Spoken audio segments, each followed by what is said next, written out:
Kalau saya, kalau memang sudah tidak ada kecocokan, ya udah berpisah aja baik-baik.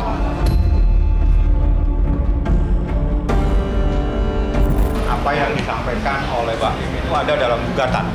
Artinya itu adalah sesuatu yang ada dalam proses hukum. Saya minta semua hormati hukumnya.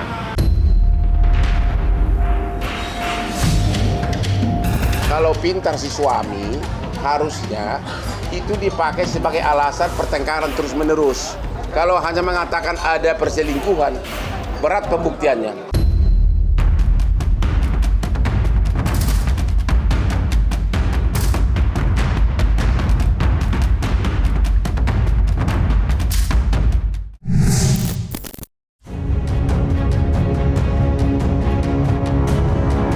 Hari demi hari, kisruh retaknya rumah tangga selebritis Baim Wong dan Paula Verhoeven nampak kian memanas.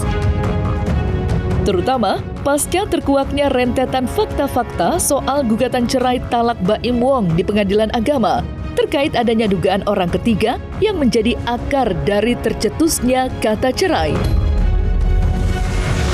Belum lagi desas-desus adanya orang ketiga itu sudah diperkuat oleh sederet sahabat Baim yang belakangan ini semakin aktif bersuara dan menyuarakan pembelaan untuk bapak dua anak itu. Sontak, masyarakat tidak hanya dibuat habis bertanya-tanya, tetapi juga terbelah dua. Ada yang membela Baim Wong, ada pula yang setia mengirim dukungan untuk Paula. Menariknya, konflik panas itu rupanya sampai pula ke telinga pengacara ternama Hotman Paris Hutapea. Lantas, seperti apa Hotman Paris menanggapi tudingan adanya orang ketiga di antara Baim dan Paula?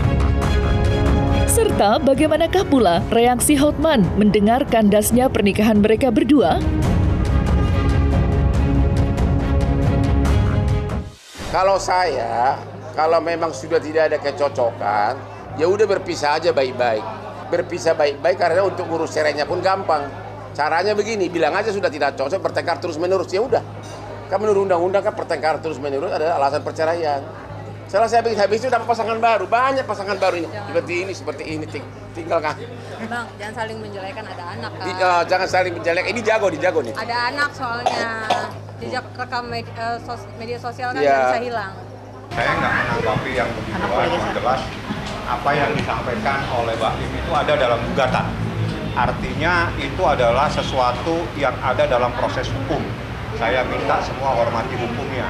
Jadi kita tidak mencoba masuk kepada pembenar dan menyalahkan. Tapi kita masuk kepada fakta. Faktanya ada di dalam gugatan dan gugatan itu saya daftarkan di Pengadilan Agama. Jadi saya masuk pada proses hukumnya. Lain-lain saya tidak mau menanggapi. Kalau untuk cerai, alasan perselingkuhan itu nggak cukup kalau tidak ada, kalau hanya sekedar diduga pergi jalan bersama, diduga pergi nonton bersama, itu tidak bisa alasan perselingkuhan. Perselingkuhan itu harus terbukti ada nginap, melakukan hubungan. Itu baru namanya perselingkuhan, perzinahan dalam arti hukum. Ini kita bicara hukum loh, ya. Harusnya kalau pintar si suami, harusnya itu dipakai sebagai alasan pertengkaran terus-menerus, ya kan? Akibat pertengkaran terus-menerus kan di undang-undang itu kan alasan perceraian kan pertengkaran terus-menerus, itu dipakai sebagai alasan. Kalau hanya mengatakan ada perselingkuhan, berat pembuktiannya. Saya memang bisa dibilang dikhianati sama dua orang terdekat saya. Dari pihak perempuan sama laki-laki. Yang laki-lakinya itu adalah teman baik saya sendiri. Harus ada bukti mereka masuk kamar. Terus kedua ada pembuktian mereka melakukan hubungan. Itu susah pembuktiannya. Perzinahan itu paling susah pembuktiannya. Kalau zaman Belanda dipakai alasan, kalau di kamar ada dari segi jurisprudensi, kalau di satu kamar hanya ada satu tempat tidur, itu dianggap sebagai bukti permulaan selingkuh. Tapi itu sudah ditinggalkan ini.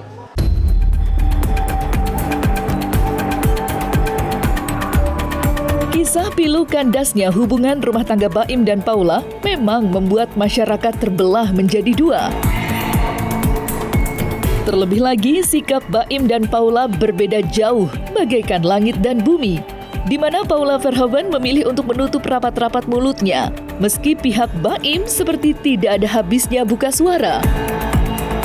Tetapi sikap Paula itu justru mendapatkan acungan jempol dari psikolog Bunda Romi. Lantaran sikap Paula dinilainya membantu agar masalah mereka tidak menggelinding liar kemana-mana.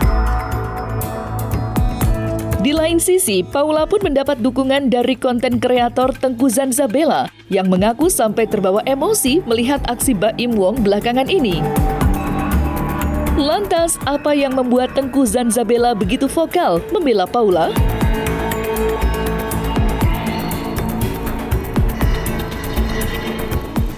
Emosi karena menurut saya Baim itu jadi kayak yang wanitanya gitu, ngebongkar aib. Jarang loh laki-laki itu ngebongkar aib istrinya, apalagi mereka punya anak, kan malu gitu loh. Kalau dia memang laki-laki yang bijaksana, seharusnya dia nggak ngebongkar aibnya Paula, kalaupun memang terjadi perselingkuhan. Jadi sebetulnya apa yang terjadi sekarang kalau misalnya kita lihat, yang satu umbar informasi, yang satu tutup diam, itu bikin penasaran orang-orang di luar untuk mengetahui dari yang diam. Tetapi dengan dia diam, dia membantu untuk meredakan masalah itu supaya tidak keluar dari fokusnya. Kepribadian tiap orang beda-beda. Ada orang yang kemungkinan kalau dia ngerasa bahwa dia cerita kepada orang lain, dia akan menjadi lebih lega, misalnya kayak gitu. Tapi ada orang yang tidak melakukan hal itu. Misalnya kalau dia menceritakan, dia takut nanti makin besar masalahnya. Nah, orang yang kemudian merasa bahwa dia butuh dukungan dan sebagainya, sering sekali dia kemudian akan menceritakan ini kepada orang lain. Pertanyaan saya, kalau cerita dapat solusi nggak? Kalau tidak dapat solusi, mubazir, nggak usah aja. Menurut saya gitu, nggak usah diceritakan ke orang lain, nggak usah membangun opini agar orang lain mendukung kita. Tapi buktikan aja di persidangan, kalaupun itu mau dilakukan. Ini bukan membongkar, Pak. Ini menyampaikan kebenaran. Ya, jadi bahasanya dia ini kebenaran, Bang, harus saya sampaikan. Jadi ini bukan persoalan membongkar atau tidak membongkar. Karena prinsip kita tidak boleh selalu membenarkan hal-hal yang salah dengan cara menutupi hal-hal yang salah itu. Manakala hal-hal yang salah itu kita tutupi, sama saja kita membenarkan sebuah kesalahan. Banyak faktor, mungkin ada kekecewaan, atau mungkin memang keributan ini sudah lama, akhirnya menunggu dan mencari-cari. Menurut saya biasa. Orang kalau sudah dendam dicari-cari, padahal mungkin pun itu chattingan biasa. Tapi kemudian digoreng-gorengnya seolah-olah itu perselingkuhan. Karena setahu saya cekcok mereka ini sudah sejak kalau nggak salah 1 tahunan lebih, bahkan hampir 2 tahun ya, setelah kasus prank-pranknya Baim Wong kepada polisi. Nah itu memang mentalnya dari Paula itu pun jatuh karena ada berapa banyak laporan yang menguras tenaga Paula, bahkan sampai hampir jadi tersangka, lalu sempat mengalami keguguran. Dan saya rasa kalau saya pun jadi Paula, saya nggak mau lagi sama Baim. Kalau menurut saya itu kan aib, sebaiknya nggak usah diumbar-umbar. Semoga itu hal yang nggak benar. Ya setahu saya kan Baim orangnya baik banget. Ya semoga beritanya hanya isu belaka dan ini rumah tangganya masih bisa diperbaiki.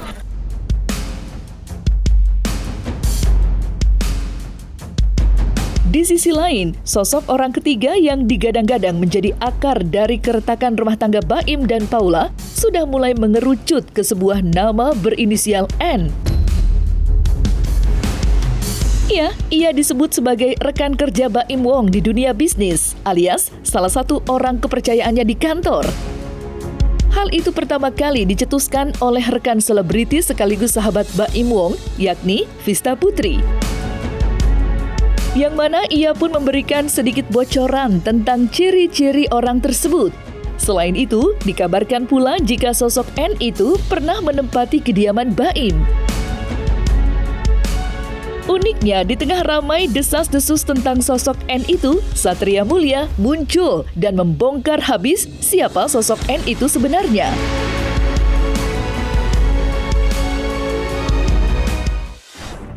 Tuh, si Paula Brajo selingkuh tuh. Gue kasih tahu sama kalian ya. Kalian mau tahu? Ini baru gue nih orang berani nge-spill. Niko nama selingkuhannya. Tuh, si Niko ini rambutnya gondrong. Gak percaya, lihat aja nanti next terbongkar nih. Si Niko udah punya bini. Kalau gue bela orang yang bener. Kalau yang kemarin-kemarin itu gue bela memang yang lakinya pada salah. Kalau yang ini kasihan lihat lakinya cuy. Si Paula Brajo itu udah nggak bobok sama suaminya udah 6 bulan lebih tuh. Nggak ada, ini nggak ada rujuk-rujuk. Ini udah pasti cerai nih. Tuh, kalau mau lapor aja sono. Nanti kita spill lagi, gue udah tahu penyebabnya ya. Nggak ada rujuk-rujuk. Si Paula Brajo selingkuh. Nama cowoknya Niko. Baru gue yang tahu, orangnya gondrong. Maksud gue, baru gue yang berani nge-spill. Yang lain masih sebut inisial ya. Nggak ada, nih. Lihat nih, mulai besok, bener nggak kata gue? Niko nama selingkuhannya, rambutnya gondrong. Sama lagi. Tak lain hanya seorang karyawannya juga bang. Abang sendiri melihat itu. Saya harus buka dokumen. Dokumennya harus saya buka. Jadi saya tidak tahu inisial, tidak ada inisial di dalam gugatan saya. Bang, di percakapan itu kan disinggung soal keuangan ya. Dan abang juga sempat beberapa waktu lalu ngebahas soal keuangan. Nah, menanggapinya seperti apa Bang? Kalau itu udah disampaikan, saya pikir sebagaimana yang diamanatkan kepada saya, dia menyampaikan dokumen data-data, memang ada sirkulasi tiap bulan itu 100 lebih, 200 lebih, ada sampai hampir 400 juta setiap bulan untuk keperluan akumulasi. Jadi ada keperluannya dia, ada rumah dan seterusnya. Jadi itu yang disampaikan, tapi saya minta bukti transfer dan dia serahkan. Jadi saya tidak mau rekapitulasi. Kalau rekapitulasi kan kita yang buat sendiri. Saya minta bukti transfer. Jadi rekapnya ini tanggal berapa, transfernya apa, mana bukti transfernya. Oke, begitu saya lihat cocok, dokumen saya simpan. Itu saja, baru saya berani menyampaikan kepada teman-teman media. Si N, teman baiknya dia, pernah tinggal di rumahnya juga. Kalau itu memang gue diceritain. Jadi memang sahabatnya itu, teman baiknya, memang tinggal di rumahnya waktu itu dengan alasan katanya rumahnya lagi direnovasi. Akhirnya tinggallah di rumahnya gitu. Akhirnya ya begitulah ya. Kalau gue nggak bisa bilang lebih lanjut karena gue tidak berada di tempat. Cuman kalau yang gue dengar dari hasil rekaman. Teman baik yang kebetulan memang di kantor Baim gitu loh. Mungkin ya namanya Baim ini YouTuber ya, punya perusahaan ya. Ya bisa dibilang kayak gitu sih Mbak. Teman baik, teman kantor gitu. Cakep Baim kemana-mana. Sedikit tinggi, sedikit gemuk, kayaknya gondrong deh. Terus brewok ya. Saya harus tanya Baim sendiri karena dia yang bisa menjawab. Yang bisa menjawab Baim. Jadi hal-hal yang terlalu pribadi begini saya tidak bisa jawab. Tapi kalau Anda tanya tentang gugatannya, saya daftarkan benar. Ada hak gugatan cerai talak, ya. Jadi gugatan cerai talak dan hak asuh anak. Itu saya sampaikan ke Pengadilan Agama Jakarta Selatan dan sudah terdaftar.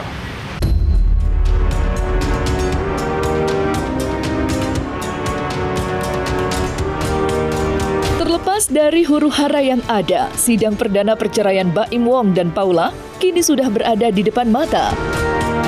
Ya, pada tanggal 23 Oktober 2024 mendatang, pihak Baim dan pihak Paula akan berhadapan langsung di meja hijau.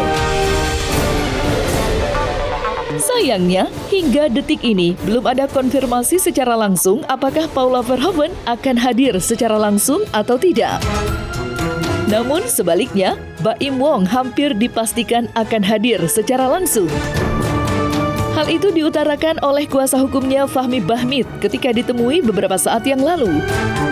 Hal itu seolah menjadi pertanda jika pihak Baim sudah 100% siap untuk menghadapi agenda sidang perdana, serta siap untuk menghadirkan semua bukti yang dipegangnya terkait sengketa batinnya selama 1 tahun kebelakang.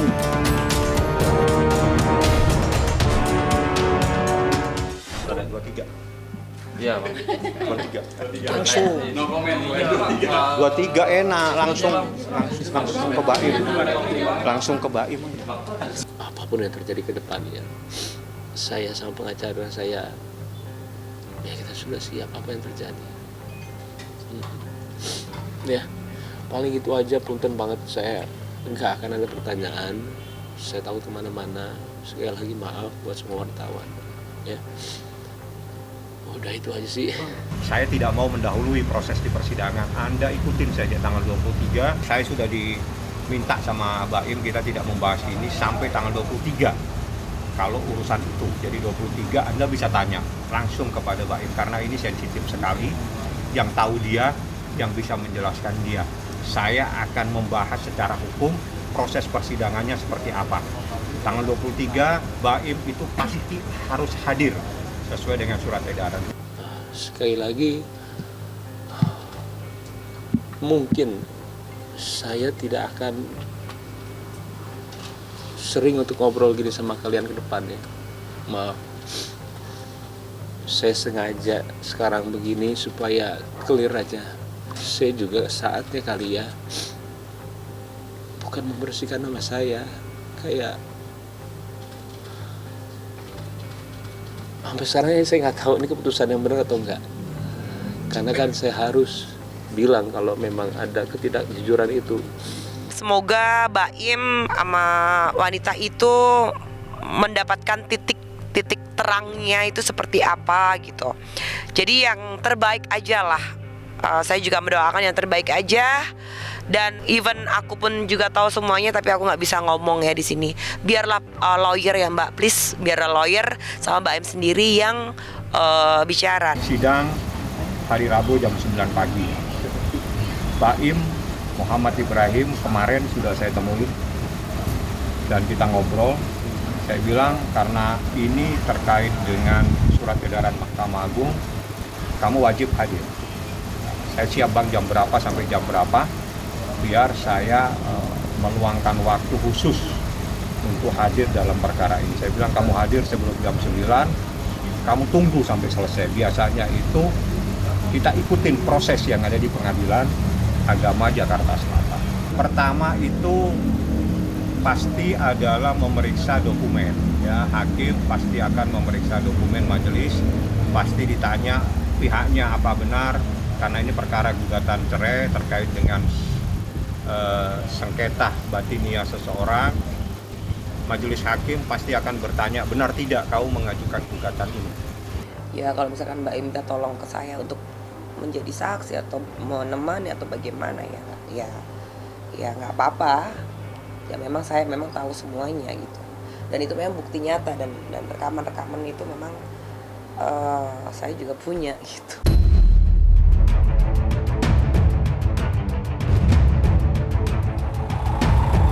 Nah, selesai sudah Cumi Lovers? Saksikan terus Cumi Camp In-Depth. Kabar lengkap, mendalam, dan akurat dari narasumber terpercaya. Dan jangan lupa untuk like, subscribe, dan juga share channel YouTube Cumi Cumi.